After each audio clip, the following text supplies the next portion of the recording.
Imagine a world where the tissues you reach for during a cold and the pain reliever you pop for a headache could soon be under one giant umbrella. That's exactly what's unfolding with this massive corporate shakeup.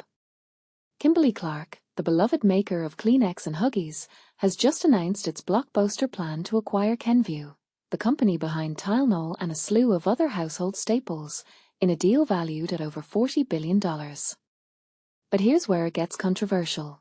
This merger is hitting the headlines amid heated debates over Tylenol's safety, thanks to some high-profile claims linking it to autism in kids.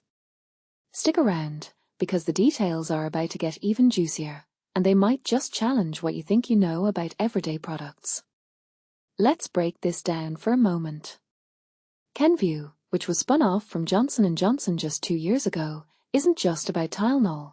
It's the powerhouse behind Listerine mouthwash, Neutrogena skincare, Johnson's baby oil, and more.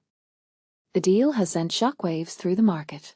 Kenvue's stock soared 17% on Monday, while Kimberly-Clark's shares dipped 12% on the New York Exchange. It's a landmark move that could reshape the consumer health landscape, and the excitement is palpable. As Mike Hsu, Kimberly-Clark's chairman and CEO, put it in a statement, "We are excited to bring together two iconic companies to create a global health and wellness leader." Kenvue's chairman, Larry Mallow, echoed that sentiment, describing how the merger would forge a uniquely positioned global leader in consumer health with a broader range of new growth opportunities ahead. Now, and this is the part most people miss when they hear about big business deals, there's a turbulent backstory here. Kenvue has been weathering storms for months, including the sudden ousting of its CEO in July and sharp drops in its stock value. But the real drama? It's tied to those eyebrow-raising claims from former President Donald Trump. He suggested that Tylenol, or acetaminophen, as it's known in medical circles, might raise the risk of autism in children when taken by expectant mothers. For beginners wondering what acetaminophen is, it's a common over-the-counter pain reliever and fever reducer found in Tylenol, widely used for everything from headaches to minor aches. Scientists and experts have strongly disputed Trump's assertions, citing studies that show no such link. Yet, the controversy has persisted, casting a shadow over Kenvue's reputation and stirring up public worry. Adding fuel to the fire, just last week, U.S. Health and Human Services Secretary Robert F. Kennedy Jr. acknowledged that there's no solid evidence proving Tylenol causes autism, but he reiterated that signs of a connection were very suggestive. This isn't just talk. Kenvue faces ongoing lawsuits alleging that its baby powder products could cause cancer, which has further eroded investor confidence.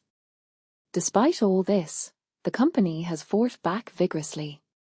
In a statement released after Trump's initial remarks in September, Kenvue emphasized, "We believe independent, sound science clearly shows that taking acetaminophen does not cause autism. We strongly disagree with allegations that it does and are deeply concerned about the health risks and confusion this poses for expecting mothers and parents." It's a classic case of science versus sensationalism, and it's got people talking. On the financial front, Kenvue's latest quarterly report painted a sobering picture. Net sales slipped by 3.5%, with projections of similar low single-digit declines for the year ahead. Kimberly-Clark, headquartered in Irving, Texas, and known for brands like Andrex and Cottonelle toilet paper, sees this acquisition as a smart play.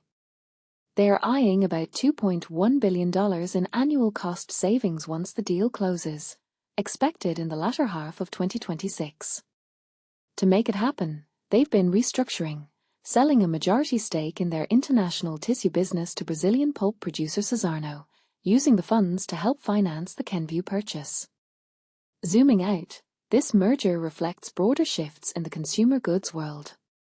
With shoppers increasingly hunting for value, companies like Procter & Gamble are adapting by offering smaller pack sizes and cutting back on less profitable lines.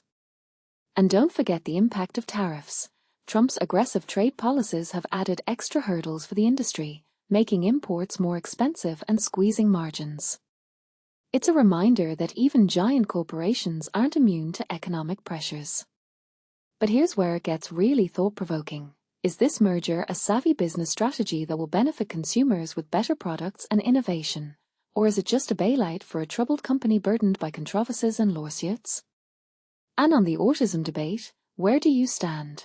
Do the lack of conclusive evidence trump the suggestive signs, or should we err on the side of caution with everyday medications? I'd love to hear your take in the comments. Do you agree with the scientific consensus, or do you think there's more to investigate? Share your thoughts and let's keep the conversation going. After all, these issues touch on our health and the products we trust every day.